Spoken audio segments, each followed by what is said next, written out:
Vamos entender um pouco mais sobre as partes de formatação de um caractere. Então, eu vou pegar aqui a ferramenta de texto, vou vir aqui na tela, dar um clique, e esse vai ser o meu texto. Agora, para alterar esse texto, eu tenho algumas opções diferentes. Eu vou primeiro alinhar ele aqui no centro da tela, até vou usar as opções de alinhamento. Só antes é importante primeiro definir o parágrafo, porque o parágrafo define o ponto de ancoragem e o alinhamento também. Então, já define aqui ó, que o ponto de ancoragem vai estar no centro do caractere, no centro do parágrafo, e daí você já alinha ele pelo centro da tela. Daí vai ficar tudo certinho. Então, sempre lembre primeiro o parágrafo, depois o alinhamento. Agora que eu já alinhei ele pela tela, eu vou vir aqui e definir algumas coisas diferentes. Então, no painel parágrafo, se você não estiver visualizando ele, tem aqui um botão. Quando você pega a ferramenta de texto, você vem aqui no botãozinho, ó, ele abre e fecha os painéis. Você também pode vir manualmente na aba Window e encontrar o teu painel. Então, você vira aqui no painel Character. Mas voltando lá, vou voltar aqui para o mouse, estou com ele selecionado. E aqui do lado eu tenho primeiro a família do texto. Então, eu tenho aqui várias opções diferentes de família. Muitas delas vêm com as novas versões da Adobe, tem várias novas, por exemplo, a Helvética, que é uma família ótima, já vem agora na nova versão.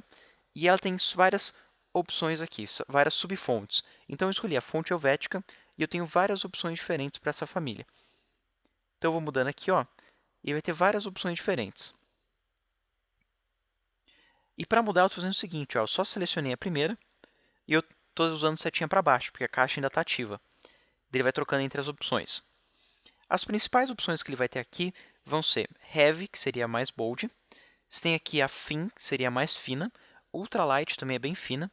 Daí ele vai variar entre condensado, itálico e regular. Regular é a fonte padrão. Itálico é aquela na diagonal, que nem tem aqui na tela. E condensado é quando ele é mais achatado na tela.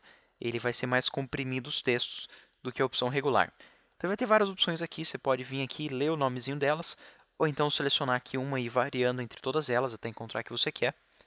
No caso, eu vou pegar aqui uma média condensada, que daí ele fica um pouquinho mais natural, mas ainda assim é impactante.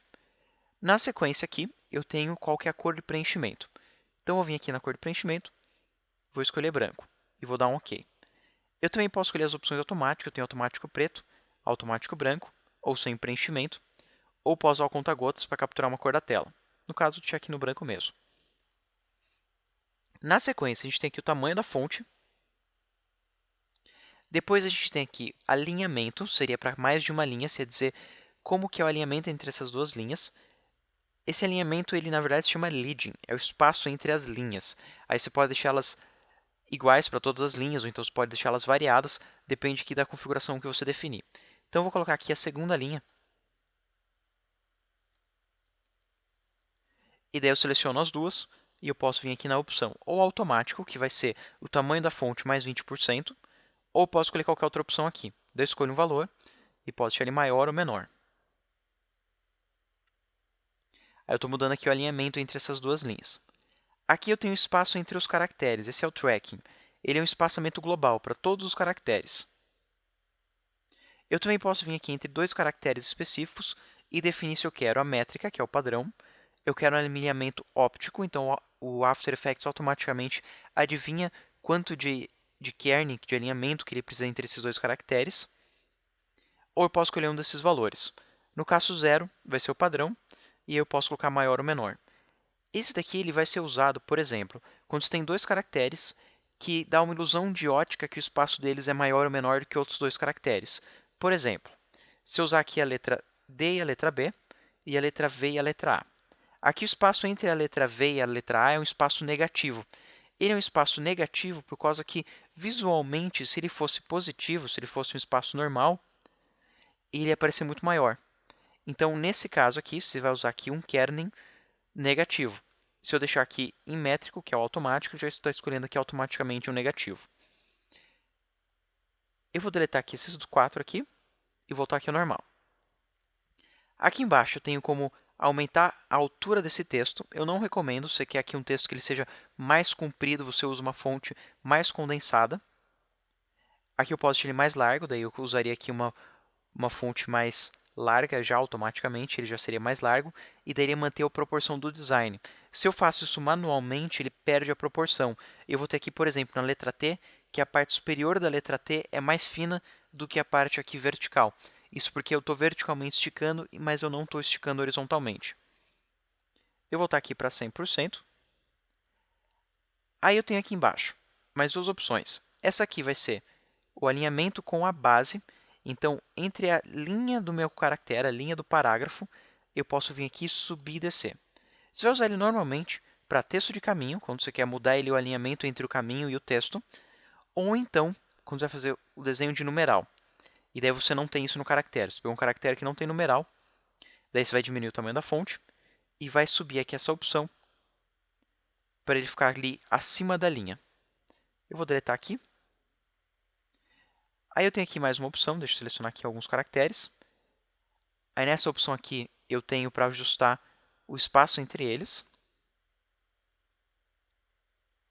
E aqui embaixo eu tenho mais algumas opções automáticas de selecionar todos os caracteres. Eu tenho aqui forçar bold, forçar itálico, tudo caixa alta só que como subscrito, daí ele vai usar aqui a fonte do caixa alto, mas deixar menorzinho. E daí ele tem aqui para elevar potência e número químico. Esse aqui você vai usar, mas provavelmente você vai trabalhar com alguma potência matemática, alguma coisa química. Daí você pega o número aqui e deixa ali superescrito e subscrito. Eu vou deletar esses aqui. Selecionar aqui todos os meus caracteres, desligar essa opção. E o que eu quero fazer aqui é fazer algumas variações. Só que em vez de vir aqui nas opções, eu quero usar os atalhos pela dinâmica. Normalmente, quando você estiver usando tipografia, você não vai perder muito tempo indo aqui nas configurações, vai fazer mais pela tela, porque esse aqui é um resultado visual agradável, não tanto matemático. Então, o que eu quero aqui, por exemplo, a palavra grande eu vou colocar um pouquinho maior. O atalho para deixar maior é Ctrl, no Mac seria o Command, aqui no Windows vai ser Ctrl, o Shift e o sinal de maior. O sinal de maior não é o sinal de mais, é o sinal de maior, que é o que parece uma setinha. Então, eu vou deixar aqui grande e maior. Eu posso brincar aqui com a segunda linha também. Posso deixar ela aqui maior ou menor. Se eu quiser mudar o alinhamento, eu posso usar Alt para cima e vai subindo aqui o alinhamento das linhas. Se fosse aqui entre os caracteres, seria Alt para a esquerda e Alt para a direita. Vou selecionar todos eles e vou forçar aqui caixa alta, mas vou tirar o negrito. E pronto, já defini aqui como vai ser esse meu parágrafo.